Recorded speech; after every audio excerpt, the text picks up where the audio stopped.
Welcome, everybody, into our second day in Český Krumlov. Let me close the door first. We don't want any thieves here. So yesterday we spent the whole day exploring the castle. Took us the whole day. And then we were just tired, went to have dinner in the medieval restaurant. And now we have the whole day of exploring the city center ahead of us. So let's go.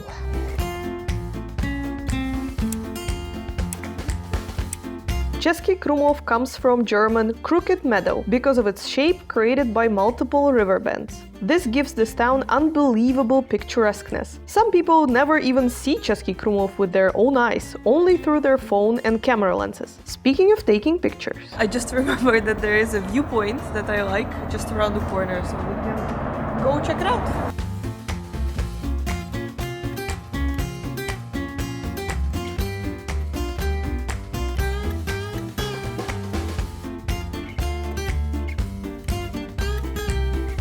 The population of Český Krumlov is around 12,000 people, but here, in the so-called inner city, it is only around 300. Inner city is less than 10 kilometers square and has around 115 houses, so no wonder that not so many people live here.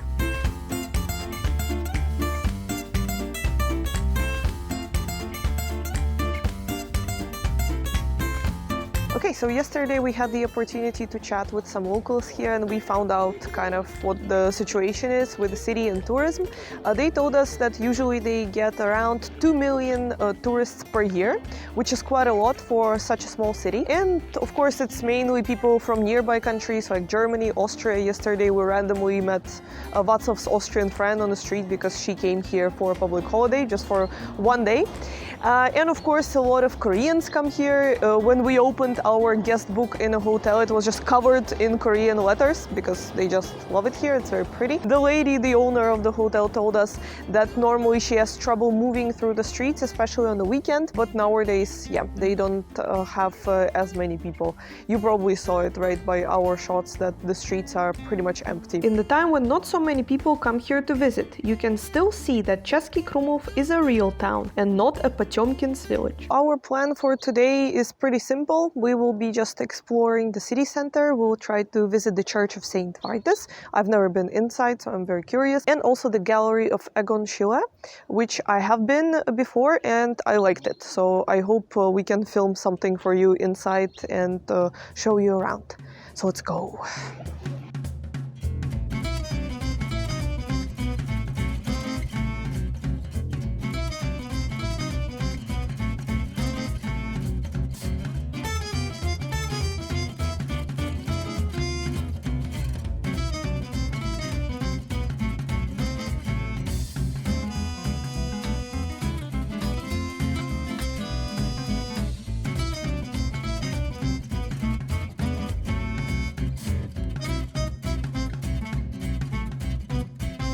Now we are going to have a look at the Gothic Church of St. Vitus. It was founded in the beginning of 15th century, and besides the name there is another similarity with the Prague St. Vitus Cathedral, the so-called net vaulting.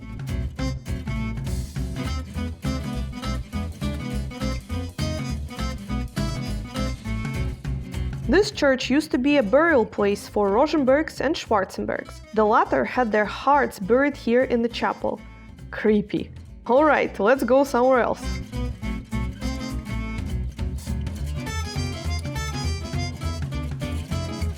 Český Krumlov is an insanely pretty place.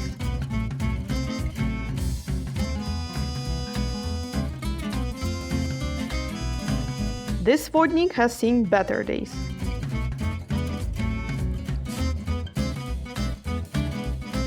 Rosenberg family, who made Český Krumlov one of their primary residences, basically rebuilt the whole town in Renaissance style of architecture.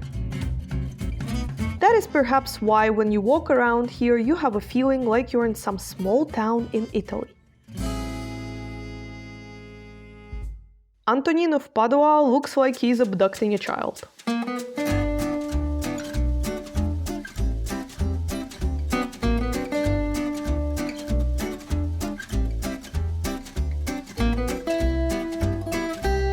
And you know what else reminds me of Italy here? Coffee. We went to check out this cafe and also tried their sweets because they had many.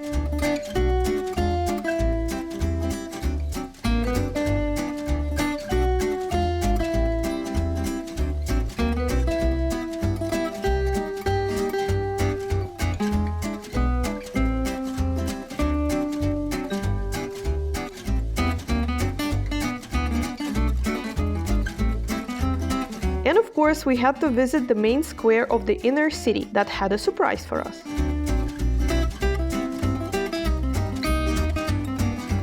Every time we're filming, there's always some flying object in the sky. I'm hoping that one day it will be UFO and we will become super famous because we've recorded it. This square is one of the most iconic places in Český Krumlov. Thanks to the Renaissance Town Hall and the plaque column. You can spend some time trying to guess which saints are standing here.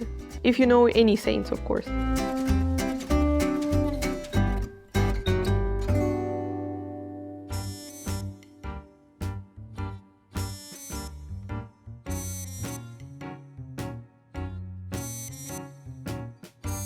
We also noticed this narrow street. You see?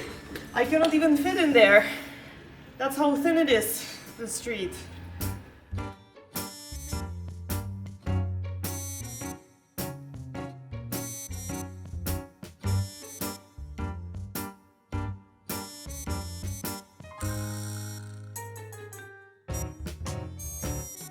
I guess we need to get some lunch. No. All we do is eat, guys.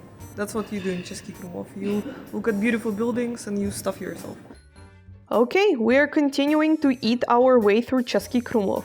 This time we've opted for a restaurant with more affordable prices. Chicken breasts. I hope they're tender. Let's cut it up. Oh, and grilled vegetables. And now, to what I was looking forward to the most today, Egon Schiele Art Center and Gallery. I like this place a lot because of their great temporary exhibitions. I'm excited! The gallery. This one by a Japanese artist, Tetsunari, shows us Český Krumlov at midnight. Some of the exhibits are hard for me to understand, and some of them are just insane. And of course, as the name of the gallery suggests, you can have a look at some of the works of Egon Schiele himself, an Austrian expressionist painter whose mother grew up in Český Krumlov. After studying and working in Vienna, he got tired of the big city and decided to move here.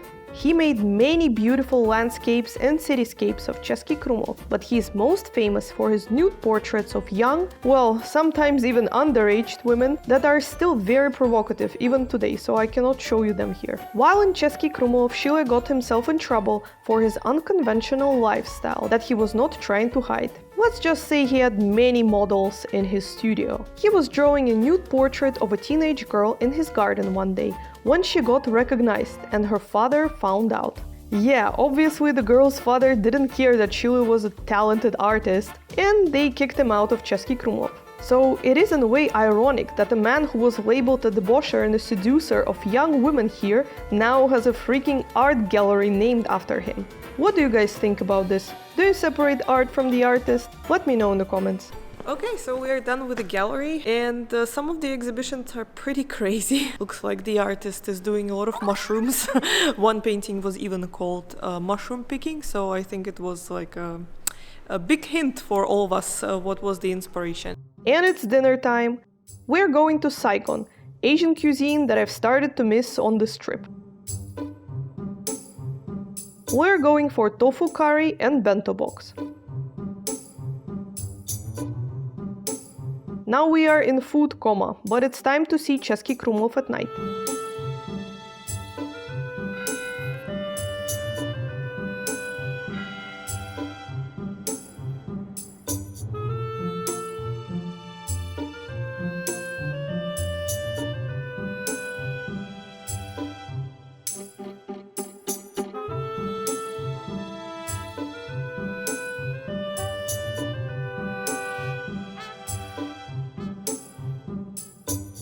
The last morning of our trip had two surprises: a trumpet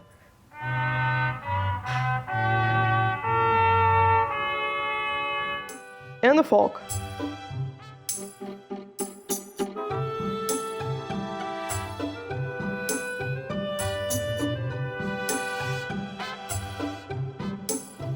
Okay guys, so this is our last half a day in Český Krumlov, and it looks like it's perfect because today is so foggy you cannot see anything, so at least we've recorded everything beforehand. Foggy weather is actually my most favorite weather. I couldn't resist running around the city for a bit to take photos.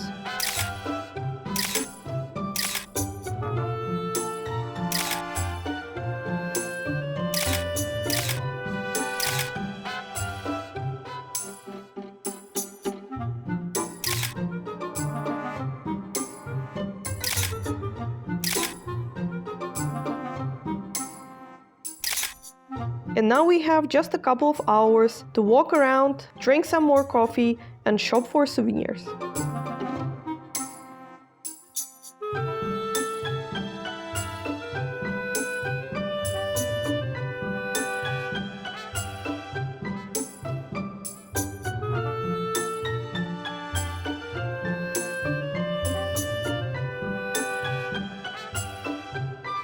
While we are taking a train back to Prague, what's the verdict for Český Krumlov?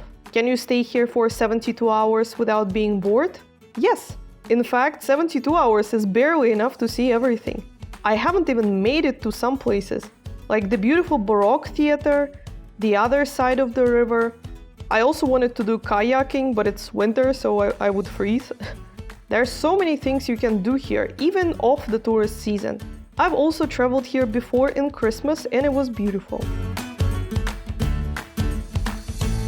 Thank you guys for watching this video and watching our little series about Český Krumlov, and I will see you next week. Bye!